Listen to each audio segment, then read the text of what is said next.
Welcome back to The Deep Dive. I'm your host, and today, wow, we're diving into a character who's really shaken things up in Etheria. Absolutely, a real game changer. We've got an absolute powerhouse today, a character that honestly kind of redefines versatility, impacting both, PVE and PVP. Okay, let's unpack this. We are, yeah. We're focusing on Plume. In this deep dive, we will go over her best build, modules, shells, passives, which content she works best in, and her pros and cons. Now, let's get into the really interesting part, her skills. This is where she really dominates, right? How do these abilities work together? Yes, this is the core of it. Each skill is powerful, but it's the synergy, how they weave together, that makes her so good. Let's start with skill 1, Featherfire. Featherfire. Okay, what's the deal with that one? So Featherfire is her main active skill, really. It's an area of effect attack AoE, so it hits all the enemies. At max level, it does 200% damage to everyone hit. Decent damage for hitting everyone, but there's more to it, I assume. Oh yeah. The crucial part is it has a 100% chance, guaranteed, to inflict 1 stack of something called Quill on every enemy it hits. Quill. Okay, that sounds ominous. What does it do, and why is it so special? Ominous is a good word. So Quill is Plume's unique debuff, and it's incredibly potent. Each stack does 2 things.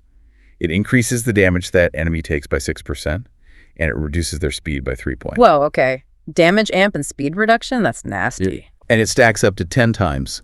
So potentially that's 60% increased damage taken and a minus 30 speed debuff on an enemy. 60%? That's huge. Can enemies cleanse it off? Like, purify it? And that's the kicker. No, Quill cannot be purified or transferred. Once it's on an enemy, it's there for the whole fight, unless they die. Permanent debuff. Okay, that changes things. So no real counterplay to it directly, just got to live with it. Exactly. It's a persistent escalating threat. They just have to endure it, which makes it exceptionally powerful. So Featherfire applies this permanent stacking debuff. How does leveling up the skill improve it? Where should you invest early on? Good question. Leveling Featherfire gives you nice bumps. Level 2 increases the damage multiplier to 180%. The sources say 280%, then to 200%. Let me check. Yes, it progresses. It hits 180% first, then level 4 takes it to the full 200%. Okay, so damage goes up. What about the Quill itself? Level 3 increases the damage boost per stack of Quill to that 6% figure we mentioned. Makes each stack hit harder, basically. And level 5 increases the speed reduction effect to 3 points per stack. So leveling it makes the debuff stronger and the damage better? Seems like a good early investment then. It's very tempting, yeah. Especially because leveling skill 1 also gives Plume herself some base speed increases. Oh, right. Extra speed baked into the skill levels. Exactly. Which helps her hit those speed breakpoints even easier, letting her outspeed more enemies consistently. So yeah, boosting Quill's power directly and getting more speed makes skill 1 look really good early on. Okay. But you mentioned something important earlier. Applying Quill with skill 1 doesn't trigger her passive. Correct. That's a key distinction. Skill 1 applies its stack, but it won't trigger the extra stack effect from her skill 2 passive. You need other things for that. Got it. Which leads us perfectly into skill 2, the Quill, her passive. This is where the team synergy comes in, right? Tell me about the first part. Right. So the first part of the Quill passive is all about accelerating those Quill stacks using your allies. Yeah. Basically, whenever an allied animus, so anyone on your team except Plume herself, uses an active skill or even triggers one of their own passives, and that skill happens to inflict 1 or more debuffs on an enemy, there's a 100% chance at max level for Plume's passive to slap an extra stack of Quill onto that same enemy. Whoa, okay. So allies applying any debuff can add Plume's special debuff too. That sounds amazing for stacking. It is, but there's a very important catch. Ah, okay. What is it? Allies, so everyone but Plume, can only trigger this extra Quill stack once per skill activation. Doesn't matter if their skill applies, like 5 different debuffs at once. They still only add 1 extra Quill stack through this passive. Okay, so Plume herself is still the main engine for applying multiple stacks quickly with her own skills, like skill 3 we'll get to. But allies help add extra stacks passively. Exactly. It significantly boosts her synergy with other debuffers. You pair her with teammates who are constantly throwing out slows, defense breaks, burns, whatever. And Plume just keeps adding extra Quill stacks on top of it all without even taking a turn. Precisely. It ramps up that damage taken and speed reduction much faster across the whole enemy team. It's a really potent interaction. That's a powerful debuff engine. But you said skill 2 was multi-effect. What's the second part? The second effect is also incredibly valuable, focusing on your team's turn meter. Right. After each enemy unit finishes their action, Plume increases the turn meter of all your allies by 8%, assuming skill 2 is maxed out. 8% turn meter for the whole team every time an enemy moves. Yep. But critically, this only happens while Plume is alive and on the battlefield. If she's stunned or defeated, the effect stops. That sounds insanely good for action economy, just constantly pushing your team forward. Are there any downsides? Could it mess up turn orders sometimes? That's a fair question. In very, very niche setups, maybe.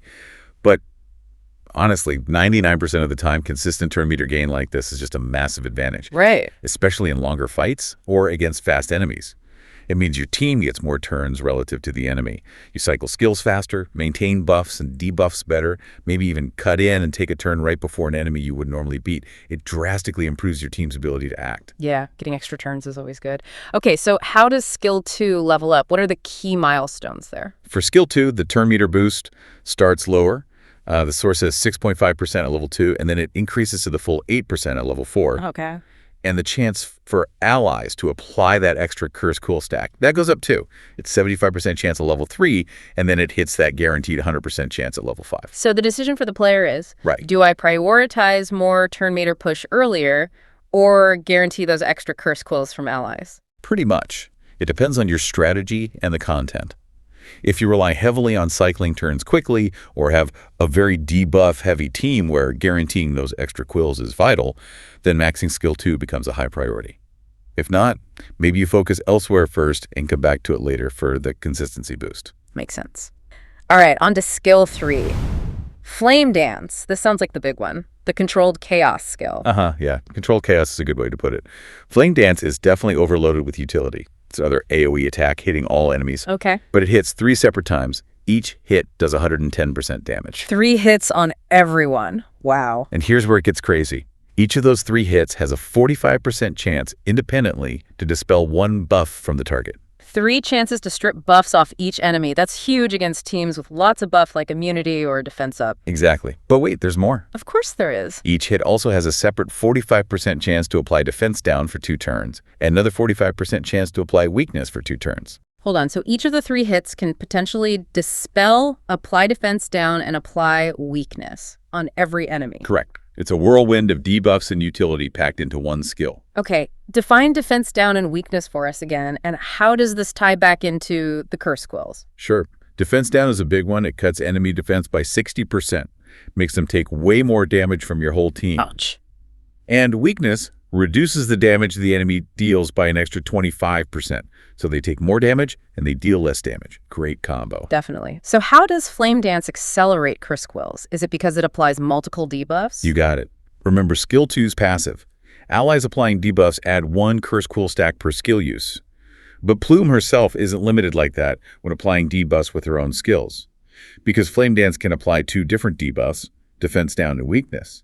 Using Flame Dance can potentially trigger her passive twice per enemy hit by those debuffs, meaning 1 cast of Flame Dance can add up to 2 additional curse quill stacks onto every single enemy, on top of the dispel, defense down, and weakness. So 1 button press potentially gives you AoE damage, 3 chances to dispel, defense down, weakness, and 2 stacks of curse quill on everyone. Pretty much, yeah. That's why it feels so overloaded. It's a massive burst of utility and ramps up her core debuff incredibly fast. No wonder people pair her with things that reduce cooldowns like that Codex of Magic shell or maybe allies who reset cooldowns. Exactly. If you can use Flame Dance more often, you're stacking quills faster, keeping buffs stripped, keeping defense down and weakness up.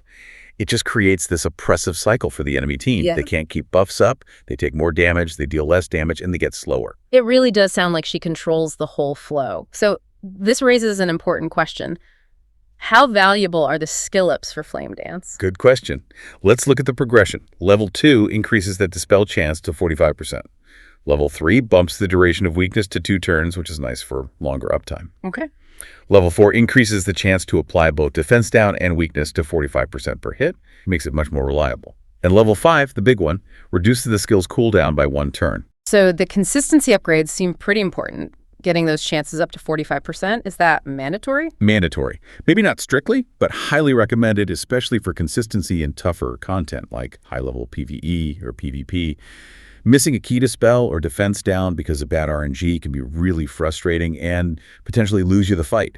So boosting those chances makes a big difference. And the duration on weakness and the cooldown reduction? The duration extension at level 3 is great for longer fights, less pressure to reapply it immediately, and that cooldown reduction at level 5 is undeniably strong. Using Flame Dance 1 turn earlier in rotation, especially in longer battles, means more dispels, more debuffs, faster Quill stacking. It significantly increases her overall impact over time. Makes sense. Consistency and frequency. Now let's zoom out a bit. We know the mechanics, but where does she actually perform best? Her ratings seem incredibly high across the board, like Key 0, top tier, everywhere. Yeah, it's kind of nuts. Generic PvE, Aurora, Doki Doki, Termaton, Union Bosses, Phantoms, even PvP. She's rated T0 in basically all of them. So starting with PvE, what makes her so universally good there? She's just an incredibly efficient PvE debuffer. She brings offense and defense support simultaneously. Think about it. Increased damage taken, Curse Quill, lower enemy defense, defense down, reduced enemy damage, weakness, lower enemy speed, Curse Quill again, and buff removal, skill 3. She really does have it all in one package. Exactly. There are very few PvE situations where bringing Plume feels like a mistake. She just offers so much utility. And that disorder typing helps again here, right? For things like Inferno difficulty. Precisely. Being Disorder lets her bypass a lot of those elemental lockouts you run into in harder content, making her a go-to pick where other characters might just be unusable. Plus, you mentioned she works well even without heavy investment. Yeah, that's another huge plus. While leveling her skills and getting prowess definitely boosts her power significantly, her base kit is so strong that she works perfectly fine right out of the box. You don't need to pour tons of lattices into her immediately to see her value, which is great for players. That's fantastic for accessibility. Okay, let's switch to PvP. What's fascinating here, as you said, is that insane 144 base speed. The fastest on release. How does that play out in PvP? Oh, it's huge in PvP. Being the fastest means she almost always gets the first turn. Which lets her do what? Strip buffs immediately, apply defense down. All of the above. She can open up by stripping immunity or shields with Flame Dance, or apply defense down to set up your team's damage dealer, your cleaver, or apply weakness to neuter the enemy's opener. Having that first action gives you incredible control right from the start. And her kit seems suited for different PvP styles too. Absolutely. Her whole debuff package fits into pretty much any PvP strategy. Like, for cleave teams, the fast burst damage ones, her defense down and curse quills, massively amplify your damage, helping secure those quick kills. Her buff removal clears the way. okay. For control teams, her speed reduction, weakness, turn meter push for your team, it all helps you lock down the opponent and just take way more turns than them.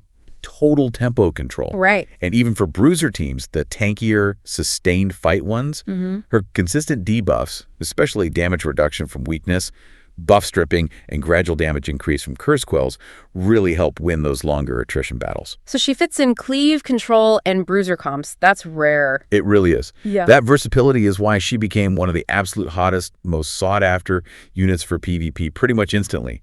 She just does so much for any team. Okay, so overall conclusion. Plume's just incredibly versatile and impactful everywhere, PvE and PvP. A top-tier animus, no question. But every character has downsides. Let's quickly run through the pros and cons for a balanced view. Okay, pros. That overloaded skill 3 multi-hit dispel, defense down, weakness, plus it helps stack curse quills. The fact that Curse Quill is permanent and unpurifiable is a massive pro. Huge. Constant turn meter generation for your whole team from her passive. Most of her debuffs being unique, so they stack with other debuffs, and that incredibly high base speed. Anything else? Just reinforcing that disorder typing again as a pro. Bypassing restrictions is always good. Right, right. Okay, cons. What are the drawbacks? The main one is she needs some ramp-up time. What do you mean by ramp up? It means getting those Curse Quill stacks built up on the enemies. Her full potential, especially the damage amplification part, isn't instant. It takes a few turns of her and her allies applying debuffs to reach that 10-stack maximum. So she's not ideal for, like, super fast one-turn kill strats, maybe? Exactly. If you need everything dead right now, she might not be the absolute fastest enabler. She shines more in fights that last at least a few rounds where those stacks can accumulate and her control elements can take over. Any other cons? Maybe just that she really needs effect accuracy from gear. While she gets some from prowess, you absolutely have to build more on her modules and substats, especially for endgame content where enemies have high effect resistance. If her debuffs don't land, she loses a ton of value. Good point. Reliance on a key stat can be a con if it's hard to give for. Okay, that covers pros and cons. Now, let's get into the nitty-gritty. building Plume. Shells, modules, stats. So what does this all mean for building her? Right, let's gear her up. And just a quick reminder for everyone listening, this is super important for modules. When you use sets like Swift Rush or Bulwark, you only get the bonus from the highest tier you've achieved. Ah, right. So if you have, say, 8 pieces of Swift Rush, you get the 8-piece bonus, not the 8-piece bonus plus the 4-piece bonus, correct? Exactly. The 8-piece bonus overrides the 4-piece bonus. They don't stack. Always aim for activating the highest tier you can for the set you want. Okay, crucial reminder. So starting with PvE, what are the best shells for her? The dominant choice for a lot of PvE content is probably Codex of Magic.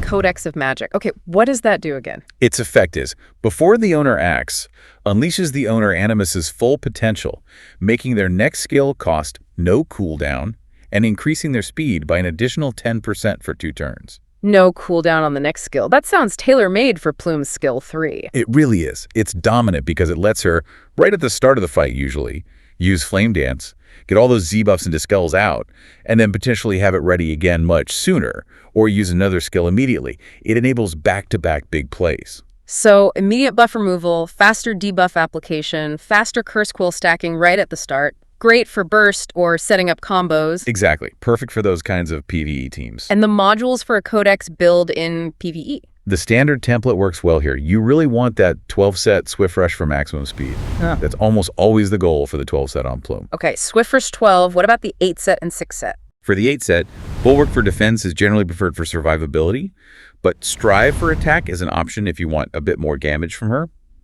For the 6th set, Swift Smite for crit rate is common, maybe Swift Raid for crit damage if you happen to get good crit rate substats. Got it. Swift Rush, then Bulwark or Strive, then Swift Smite. Okay, what's the next best shell for PvE? For longer fights, where maybe that initial burst from Codex isn't as impactful over time, Jackal Guard becomes a really strong alternative. Jackal Guard, what's its effect? Jackal Guard says, after the main body's turn, a follow-up attack applies speed up for 3 turns to the main Animus and increases their turn meter by 25%.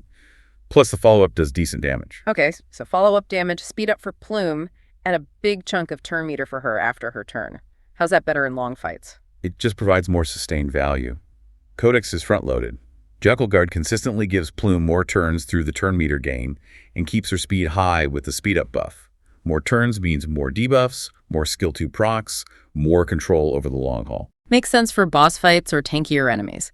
Module sets for Jackal Guard PvE. Again, 12-set Swift Rush is still generally best for speed. For the 8-set here, Time Weave for effect accuracy becomes a really good option, ensuring those debuffs stick throughout a long fight. Bulwark for defense is still a solid second choice, though. Okay, Time Weave for reliability, Bulwark for toughness, and the 6th set. Swift Smite for crit rate is usually the pick. All right. Swift Rush, Time Weave or Bulwark, Swift Smite. Is there a third PvE shell option? Yeah, Dark Moon is another really good alternative, kind of bridges the gap maybe. Dark Moon. What does that one offer? Dark Moon's effect. Before the owner takes action, deals 2 hits of damage to the target with highest attack, extends non-control debuffs inflicted by the owner this turn by 1 turn, and increases owner's effect accuracy by 50% for the current turn. Okay. Damage, debuff extension, and a big temporary effect accuracy boost. How does this fit in? It's a strong alternative to Codex. The main draws are extending your skill 3 debuffs, defense down to weakness, by an extra turn, which is great for uptime, and that massive 50% effect accuracy boost for the turn she acts. That basically guarantees her debuffs will land, even against super resistant bosses. So, less about the initial burst like Codex, more about sustained debuff control and reliability like Jackal, but with a focus on accuracy. Kind of, yeah. It maintains its value well in longer fights because of the extension and accuracy boost, arguably better than Codex in those scenarios. Modules for Dark Moon PvE. Still Swift Rush. Yep, 12-set Swift Rush. For the 8-set, you have choices. Strive for more attack, Time Weave for even more effect accuracy, or Bulwark for defense. Depends on what you need most. And the 6th set is usually Swift Smite again. Okay, lots of PvE options depending on the fight length and needs. Now let's pivot to PvP builds. Does Codex work there too? It does, yeah. Codex of Magic is still a top contender in PvP. What's the main use case for it in PvP? Still spamming skill 3? Pretty much. That instant cooldown reset lets you potentially double-tap Flame Dance, getting multiple chances to dispel crucial enemy buffs like immunity or invincibility right at the start, and reapplying defense down and weakness to control the enemy team and keep your own team safe. So, aggressive control opener, Modules for PvP Codex. Same as PvE. Mostly. 12-set Swift Rush is still king for speed. For the 8-set, Bulwark for defense is probably even more prioritized in PvP for survival, but Time Weave for effect accuracy is also very strong. 6-set Swift Smite. Okay. Any alternatives for the modules on a PvP Codex build? Yeah, some people run a 12-set of Bloodbath instead of Swift Rush. Bloodbath, what does that usually give? Lifesteal or damage based on missing health, something like that? Yeah, typically effects like lifesteal or maybe increased damage when targets are low. Oh, It pushes Plume into a more aggressive, potentially self-sustaining role, maybe for longer bruiser-style PvP fights using Codex. If you run Bloodbath 12, then for the 8-set you'd look at Swift Rush, still need speed, Bulwark or Strive, and 6-set Swift Smite. Interesting. So a tankier or more aggressive Codex build is possible. What about Dark Moon in PvP? You mentioned it's good for turn 2. Right. Dark Moon is also excellent in PvP. It's considered maybe second best for a pure speed opener role, but potentially best in slot if you're building Plume for a slightly slower turn 2 team that expects to take a hit first. Why is it good for turn 2? Because that huge 50% effect accuracy boost it gives allows you to build more tank stats, HP percent, defense percent on her main gear pieces. You don't need quite as much effect accuracy from substats if Dark Moon guarantees it when she acts. So you can build her tankier to survive the enemy opener, then she takes her turn, gets the accuracy boost, lands all her debuffs reliably, and extends them to 3 turns. Ah, okay. Trade some initial speed for more survivability and guaranteed debuff impact when she does go. Makes sense. Modules for PvP Dark Moon. Similar logic. 12-set Swift Rush if you still want her reasonably fast. 8-set Bulwark is highly recommended here for that turn 2 tankiness, or Time Weave if you still feel you need more base accuracy. 6-set Swift Smite. And the Bloodbath alternative exists here too. Yep, same ideas with Codex. You could run 12-set Bloodbath for sustained aggression, paired with an 8-set Swift Rush, Bulwark or Strive, and 6-set Swift Smite. Gives you options for how you want that turn 2 Plume to function. Okay. One more shell for PvP. Revelation. You called it a niche cleave build. Yeah, Revelation is definitely niche, but potentially very strong in the right setup. What does Revelation do? Its effect is, before the main body acts, causes the main animus to deal additional true indirect damage equal to 12% of the target's max HP with each critical hit during this turn. There's a cap based on her attack, and in PvP, the damage is reduced by 30% due to the Guardian Field effect. So crit hits deal bonus damage based on enemy max HP. Sounds like it could chunk down tanks. Exactly. That's the idea behind Revelation Cleave.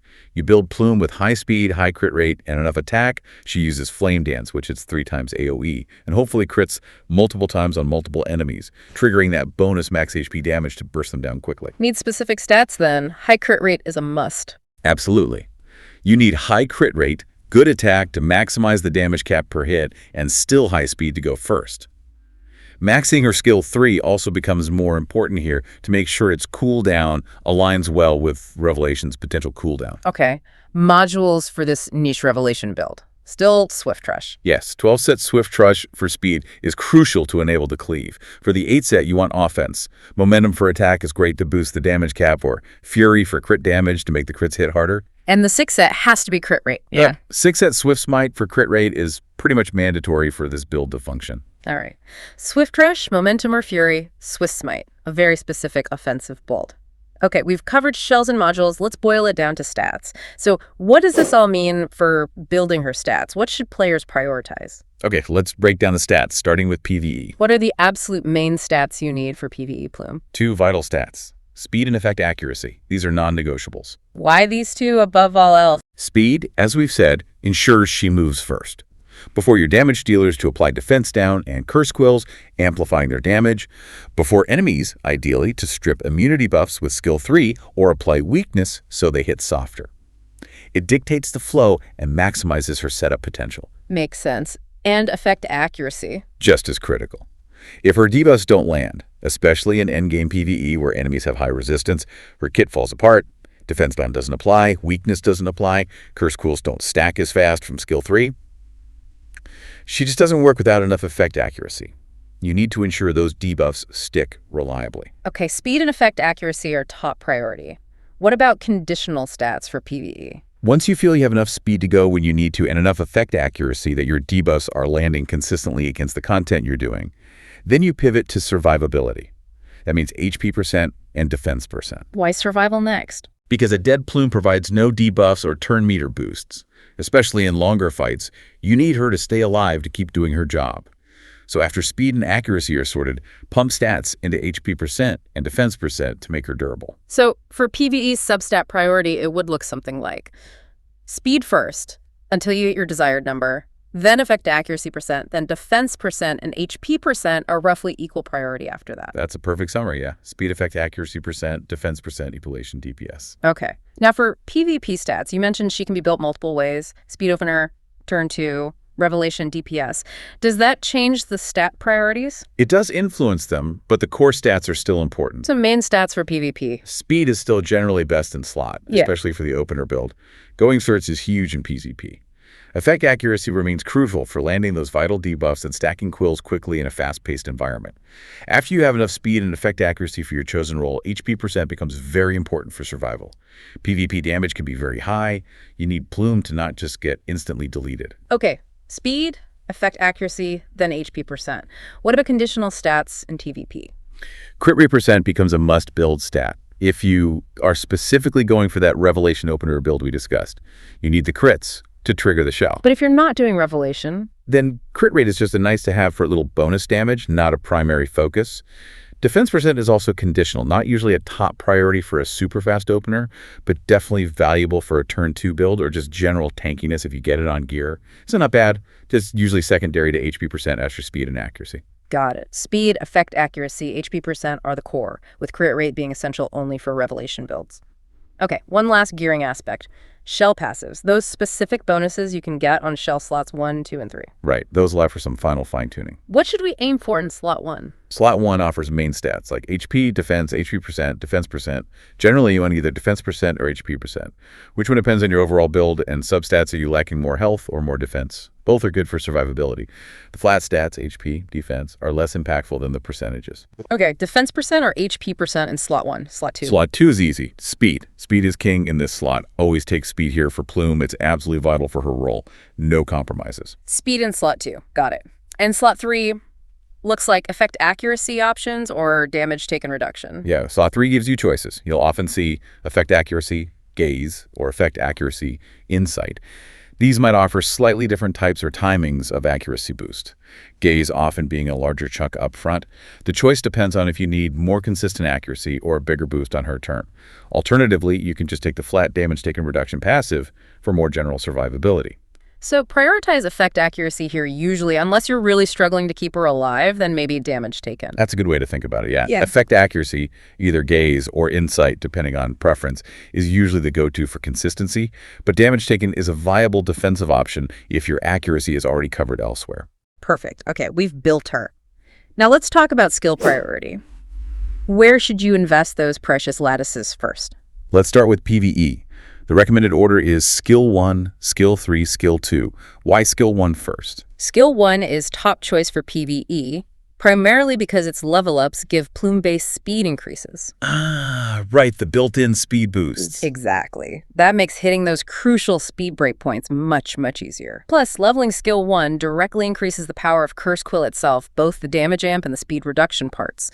So it boosts her core stat and her core debuff's effectiveness. Foundational PvE investment. Okay, Skill 1 for speed and cool power. Then Skill 3. You said this was mostly about consistency. Pretty much. Leveling Skill 3 significantly boosts the chance for weakness and defense down to actually land on each hit. Without these upgrades, especially in high-end PvE, you will miss these debuffs sometimes, and that can be devastating. Reliability is key. And the cooldown reduction at max rank. That's a nice bonus, especially for very long fights. But the main PvE value comes from making the debuffs land reliably turn after turn. Consistent defense down and weakness uptime is huge. Gotcha. So Skill 3 for reliability. Why is Skill 2 last for PvE? It's not bad, it's just less essential than the others for core PvE functionality. More of a nice to have, especially for higher investment. What benefits does it offer them? It gives some effect accuracy through its levels, which is always welcome. It improves the turn meter boost she gives allies from 6.5% up to 8%, and makes the chance for allies to apply extra curse quills guaranteed at max rank. So it boosts consistency, speeds up the quill ramp slightly, and helps your team get more turns. Good stuff, just maybe not as impactful as the direct speed from S1 or the debuff consistency from S3 initially. Okay. PVE priority. Skill 1, Speed Quill. Skill 3, Debuff Chance. Skill 2, TMLE Quills. Now, PvP, the priority shifts. Skill 1, Skill 2, Skill 3. Why Skill 1 still first in PvP? Speed, speed, speed. PvP is often decided by who goes first. Skill 1 gives you the most important stat for PvP openers. Speed. Plus, the stronger Curse Quill effect means better control over enemy speed as you land stacks, directly messing with their turn meter and action economy. Winning the speed war is critical. Makes perfect sense. Then Skill 2 second in PvP. Why does that jump ahead of Skill 3 here? Two main reasons. Effect accuracy and guaranteed ally quills. Skill 2 gives effect accuracy through levels, crucial for landing debuffs against players who will likely build effect resistance.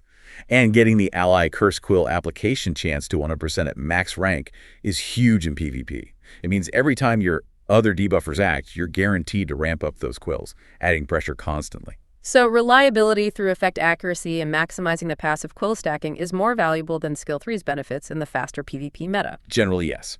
That consistent accuracy and guaranteed passive stacking often outweigh the benefits of leveling Skill 3 early on in PvP, where fights might be decided faster. Which brings us to Skill 3 last for PvP.